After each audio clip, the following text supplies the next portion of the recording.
yanvar günüdür, şəhidlərimizin günüdür. Şəhidlər günü 20 yanvar günüdür. Biz şəhidlərimizi anırıq bugün, Azərbaycan xalqı olaraq. Bəndəliyin zirvəsi şəhadətdir. Bilirsiniz, Allah şəhidləri necə əzizləyir. Onda şəhid ailələri, qəmləri azalar, ürəklərində sevinç gələr. Şəhid anaları bizə baxır, ataları bizə baxır, bilirəm. İstəyirəm bugün şəhidlərimizin ruhuna hədiyyə olsun bu sözümüz. Deyir ki, hamımız eşitirsiniz ki, şəhid dünyaya gəlməyi arzulayan yeganə mömin dəstədir. Ancaq kafirlər dünyaya qayıtmaq istəyər ki, əməllərini düzəltsin. Möminlər istəməz.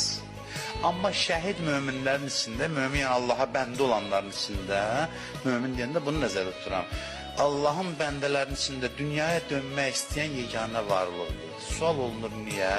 Hamımız həmişə cavab verir ki, Allaha qovuşmağın ləzzətini yenidən dadmaq üçün istəyir. Təzədən şəhid olmaq üçün.